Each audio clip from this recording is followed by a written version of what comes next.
What is going on YouTube? It's Sank and we are back with another one. I hope you're all having a good weekend. Hey, listen up, in this drop we will be tearing it up on another stock, so get yourself ready for an action-packed one. And if you're new to the channel, what I'd like to do is give you guys a fresh perspective on the markets, because there's a ton of misinformation out there, whether it's on YouTube, whether it's on Twitter, TikTok, whatever the platform may be. But before I go ahead and kick this one off, if you guys want to see how we have been smoking the markets over at the Discord, I'm going to throw up some of my team's recent profit numbers for you guys to see firsthand. It's been cash windfalls for the team behind the scenes. Make sure you hit that top link in the description to tap into our Discord so you get up on the plays and the moves that we make. Not only that, learn to become a better investor and trader, which is going to serve you guys in these markets for years to come. But as I was saying to you in the last drop, I've only opened a limited amount of space so I can get through everybody's questions every single day. That being said, it's the top link in the description. Look forward to seeing you guys over there. Now, before we go ahead and dive into the play,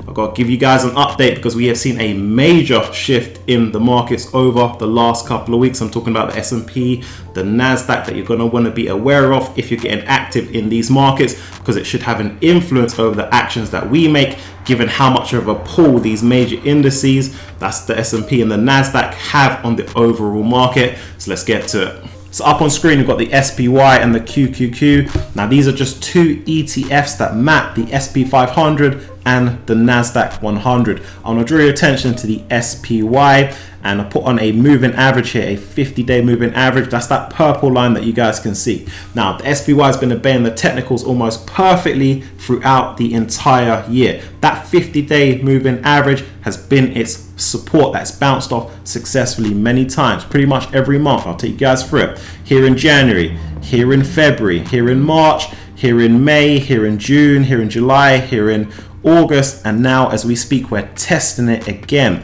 Now this is something for us to pay attention to, because if the SPY was to break that 50-day moving average, it could push the market into corrective mode. You could see some downward pressure, which would impact the overall market given the pull these major indices have. So your plays are very likely to come down, as I say, if we were to break that 50-day moving average that we are testing as we speak. Now there's reasons why it can go both ways. We can break that 50-day moving average if the market's going to continue to fixate over Delta virus concerns or supply chain issues that are impacting a lot of companies. But also we got the Fed speaking next week as well, and they might indicate what they're going to do with regards to that tapering decisions. So this isn't a point for you guys to start selling out of your positions or panicking. It's just something to be mindful of, because the pull that the SP 500 has over the entire market. It's the same thing for the NASDAQ as well. Right now we are testing that simple moving average,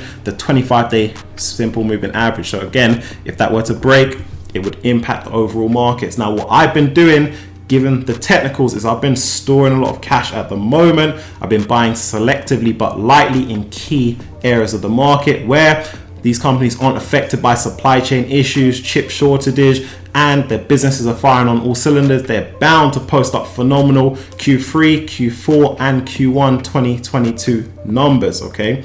And also low valuation plays, because the expensive plays out there in the market are susceptible to a lot of volatility, large pullbacks, especially if we were to see the SP 500 break through that 50-day moving average. Now, I haven't seen many people speaking about this out there in the market, so I'm going to just give you guys a heads up so you're one step ahead of the game, so you don't go out there in the markets next week all guns blazing, buying everything just for the SP 500 to potentially break through that simple moving average, that 50-day simple moving average, and the plays that you have just bought come down 5, 8, 10, 15, 20% over the next couple of weeks and months. So say keeping a tab on what the overall markets are doing, it's just something that we need to do as great investors.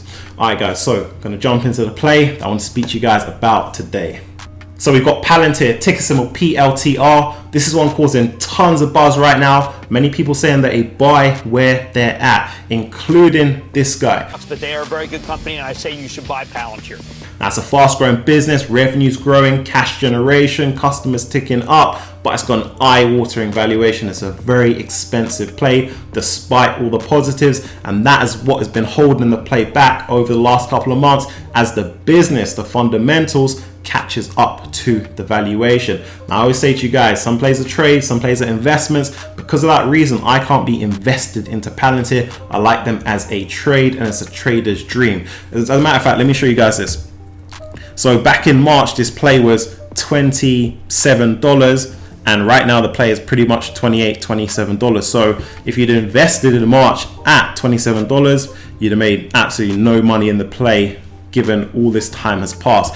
That is what we call a massive opportunity cost, because in that time, there's been several plays in the market that have moved up well and you've made tons of money. But check this, if you are in tune with the technicals as a trade, and it's what I've been doing on the play, you'd have made tons more money. Look, check this. So if you caught Palantir at this dip, and the technicals will tell you that, I'll show you that in a minute, you'd have made 45% on your money. This dip here, you'd have made 35% on your money. Instead, if you bought the play as an investment back in March, you'd have made no money on the play. Okay, so let's dive into it. Let me show you what the technicals are saying on this one. Now, recently, Palantir has had a run. Things are looking good for the play.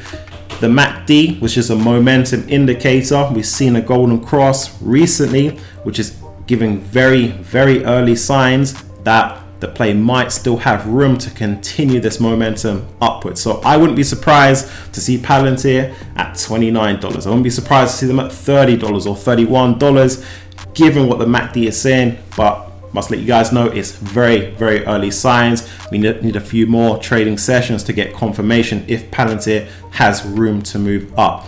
But what is really fascinating and what you guys want to pay attention to on Palantir is the RSI. That's the relative strength index. Remember, this shows you an indication if a stock is overbought. That means there's too much buying pressure in the play and they might be susceptible to a pullback, or if the play is oversold. So again, it's just a reverse of that, too much selling pressure, and you might see a bounce from those marks. Now, right now the RSI is at 71. That is above the $70 threshold that indicates a play is overbought. Now, the reason why this is interesting for you guys, and got to take note of this, if you're in Palantir or you're considering buying into this stock where they're at, like others have suggested, is because there's been certain times historically this year, 2 times as a matter of fact, where the RSI was overbought. So back in June, we saw the RSI at 75, and then from then we saw a big pullback. Okay, so we saw a pullback in the region of about 25% from those levels. Before that was back in February or January. Again, it was oversold. We saw a pullback in the region of about 40% on the play. So big pullbacks have historically happened after the RSI has been in the overbought region. Now, the reason why I want to bring this one to your attention is because those who bought Palantir, the last time it was overbought, which is around $27 in June, quickly saw a pullback in the play, as I just mentioned, of about 25%. Now they're in the money as it stands. If they held on, in the money about 5% to these levels. But check this, if they just waited 15 days from that point when the RSI was then oversold on Palantir, they would be up 35% on their money. So instead of being 5% up, they would have been 35% up on the play, 30% difference if they were in tune with the technicals. So it's at this junction that if you're considering buying Palantir, you got to know that this is normally the zone where there is a pullback in the play. Now, some of you might be like, screw you, Sankey, Palantir is a great company, I'm buying them first thing on Monday. Or some of you might have not even know the reason why you got into the play. You might have heard someone on YouTube say, buy the company, it's a great stock, you up the money on the play. You're not sure what to do at this stage, whether to hold on to the play, whether to sell. All you know is you do not want to make a loss on the play, okay? So check this out. We've got a simple moving average, a 10-day simple moving average on Palantir, and this has acted as its support over the last couple of weeks while it's been on this momentum run. We've seen it bounce off this 10-day moving average here. So this is a form of support. Now, if Palantir was to break this 10-day moving average, you could potentially see a reversal of the upwards trend that they're on, and then you might see them coming down as there's a lot of selling pressure, a lot of people taking profits from the run up that they have just had. Now, The historics would indicate that would be the case if they were to break this 10-day simple moving average.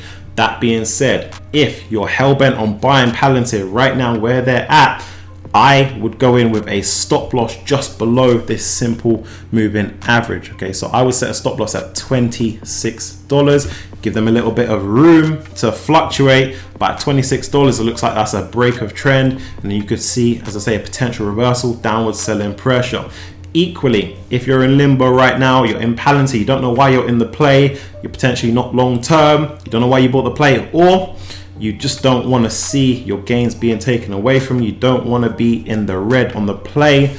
At this junction, you could go ahead and again equally set your stop loss at that $26 to protect your gains. That being said, if there's continue upside on the play, if it does get to 29, if it does get to 30, you're still in the play, you're still enjoying the upside. But as I say, if there was that reversal, given it is overbought right now and there's that breaker trend, then it would cash out the play. You would protect your profits, whatever that may be, whether that's 30%, 35% if you bought them at the right time at the dip.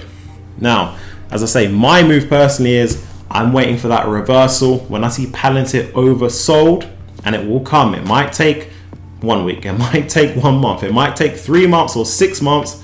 This one's on my watch list, and I'm going to trade the play, get in when it's oversold, ride it up, ride that momentum from that point onwards. Alright guys, so that's what I've got for you in this one. Remember, even if you're not in this play, you can still use the same technical analysis out there in the market to hit success time and time again. So if you guys want to be better investors, better traders, but also get up on the moves we make sure you hit that top link in the description, join our Discord. We'll welcome you guys with open arms. Now on your way out, make sure you guys hit that like button for me if you're new, join the movement by hitting that subscribe, and I'll catch you guys in the next one.